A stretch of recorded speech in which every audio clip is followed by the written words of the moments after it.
नमस्कार बच्चों। विवेक सागर एकेडमी में आपका स्वागत है।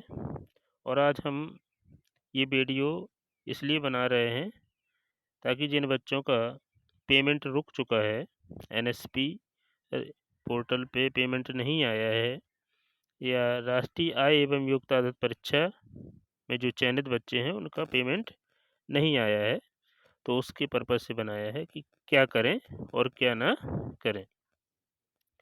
तो सबसे पहले बच्चों, आपको लॉगिन करना सीखना होगा ताकि आप अपने पेमेंट की, अपने एप्लीकेशन की स्थिति जान सकें।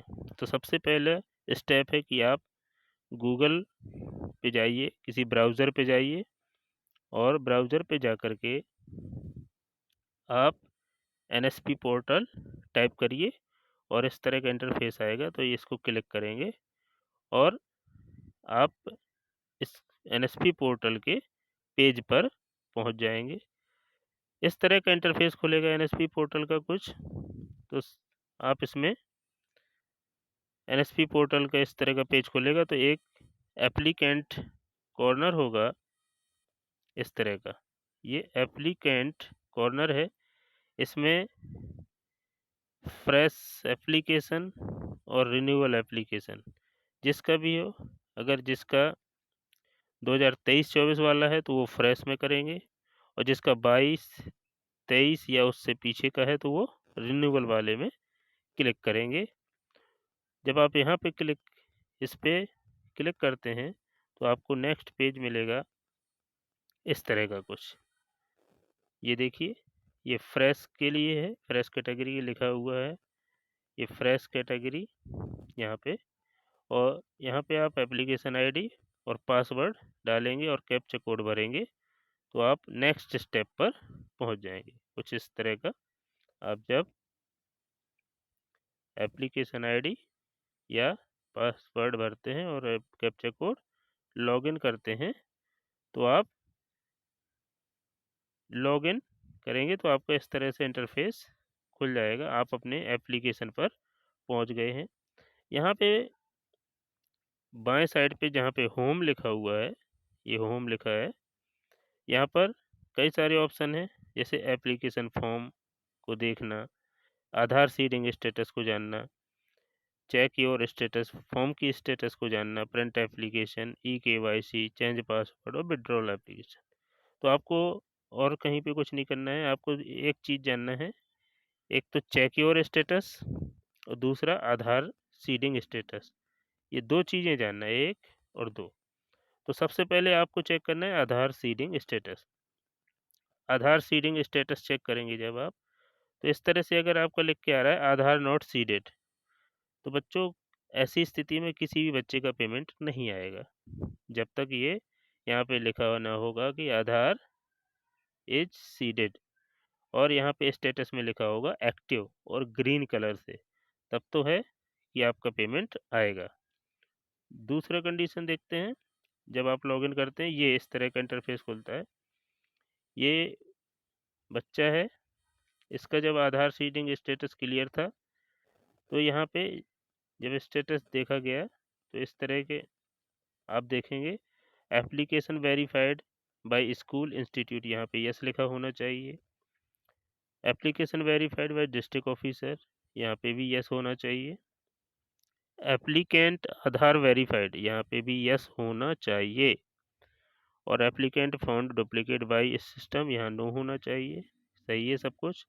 और selected for scholarship merit list, यहाँ पे यस होना चाहिए। और जब ये सब हो जाता है तो आपको एक एनएसपी से आपका फॉर्म पीएफएमएस के लिए पेमेंट रिसीव करने के लिए भेज दिया जाता है, और पीएफएमएस टोकन नंबर जनरेट होता है। पीएफएमएस क्या है?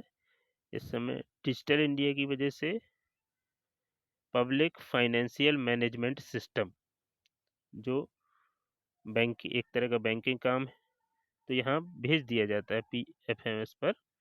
यह टोकन नंबर भी बच्चे का जनरेट हुआ है। फिर भी इस बच्चे का पेमेंट आया या नहीं आया, टोकन नंबर जनरेट हुआ है तो उम्मीद 99% चांस रहते हैं कि पेमेंट आ चुका होगा, नहीं अब मैसेज आ गया होगा आपके रजिस्टर्ड मोबाइल नंबर पे जो बैंक से रिलेटेड है, या इस एप्लीकेशन में जो मोबाइल नंबर रजिस्टर्ड है आपके फॉर्म में उस पे भी मैसेज आ गया होगा। नहीं आया तो आप अपनी स्टेटस चेक कर सकते हैं। यहाँ पे टोकन नंबर तो जनरेट हुआ इस बच्चे का, लेकिन पेमेंट नहीं आया, तो हमने क्या करना है, देखना है। आप उसके बाद PMFS पर NSP पेमेंट को ट्रैक करेंगे। तो ट्रैक NSP पेमेंट यहाँ पे गूगल पे सर्च करेंगे तो इस तरह का इंटरफेस आएगा। तो सबसे पहले ऊपर वाले लिंक पर क्लिक करेंगे, फिर आगे बढ़ेंगे तो इस तरह का इंटरफेस आएगा। आप देख सकते हैं यहाँ पे अकाउंट नंबर भरने का ऑप्शन है, यहाँ NSP ID, यहाँ पे कैप्चा। जब ये सब आप फिल करेंगे, यहाँ पे NSP पोर्टल की NSP ID डालेंगे जो आपकी ID है एप्लीकेशन की, यहाँ पे कैप्चा भरेंगे तो यहाँ पे आपको स्टेटस शो हो जाएगी। ये कंडीशन में ये सक्सेस पेमेंट की कंडीशन है, यहाँ पे लिखा हुआ है सब, आप पढ़ सकते हैं। और लास्ट में आप देखेंगे कि लिखा हुआ है पेमेंट सक्सेस, और ये यहाँ पे अकाउंट नंबर के लास्ट अंक भी दिखाई देंगे, यहाँ पे नाम दिखाई देगा बच्चे का। तो ये पेमेंट सक्सेस है और इस बच्चे का 31 मार्च 2024 को पेमेंट आ चुका है खाते में। और दूसरी कंडीशन में एक बच्चे का ये है, इसमें पेमेंट नहीं आया है, यहाँ पे दिखा रहा है DBFL। ये एक तरह का एरर कोड है बैंक का, पेमेंट फेल हो गया है, पेमेंट नहीं आया है, और यहाँ पे DBFL रीजन दिखा रहा है। यहाँ पे देखिए पेमेंट फेल्ड। तो इस कंडीशन में बच्चे जिसका भी DBFL है, DBFL या कोई अदर रीजन से पेमेंट फेल हो गया है, तो पहला काम आप क्या करें कि अपने बैंक में जाएं, आधार लिंक है या नहीं है, सीडेड है या नहीं है, इसकी स्टेटस चेक करवा लें।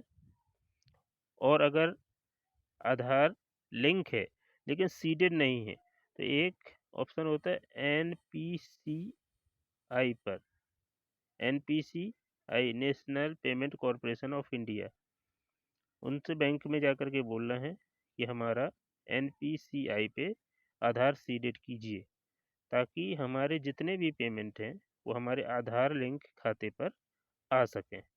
और इसके साथ साथ में आप सभी को eKYC अपडेट करवा देना है। जब आप eKYC अपडेट करवा देंगे तो उम्मीद बन जाएगी कि आपका पेमेंट दोबारा आ सकता है। तो ये काम ज़रूर कर लें। आपका आधार आपके बैंक खाते से लिंक होने के साथ सीडेड होना चाहिए, और वो DBT direct benefit transfer PFMS से पेमेंट रिसीव करने के लायक होना चाहिए। ये बैंकिंग टर्म्स हैं। तो सबसे मुख्य काम है कि आप बैंक में जाकर के eKYC ज़रूर करवा लें, ताकि अगर कोई नया ऑप्शन खुलता है, फिर से टोकन जनरेट होता है, तो आपका पेमेंट इस बार नहीं रुकना चाहिए। कई कारण हो सकते हैं पेमेंट रुकने के, क्योंकि इस बार खाता संख्या नहीं मांगा गया है, आधार से जुड़े हुए खाते में ही पेमेंट आई है, आपकी छात्रवृत्ति आई है। तो आपको ये चेक कर लेना है कि आपका खाता एक्टिव होना चाहिए, उसमें लेन देन लगातार होते रहना चाहिए, eKYC पूरा होना चाहिए, तभी संभव है। इस बार बहुत सारे बच्चों का पेमेंट फेल हुआ है, एक नहीं सैकड़ों बच्चों का पेमेंट। तो दोबारा से टोकन तो जनरेट किया ही जाएगा, इस बार अभी तुरंत नहीं किया जाएगा, हो सकता है नेक्स्ट ईयर एक साथ इसको जनरेट कर दिया जाए। तो सभी बच्चे इस चीज़ का ध्यान दें, eKYC करवा लें और बैंक और बैंक अकाउंट नंबर और आधार नंबर को की स्टेटस है, लिंकिंग स्टेटस, इसको चेक कर लें। और कोई सूचना आएगी तो आपको ज़रूर दी जाएगी। इसके लिए वीडियो को लाइक करें और चैनल को सब्सक्राइब करें। धन्यवाद।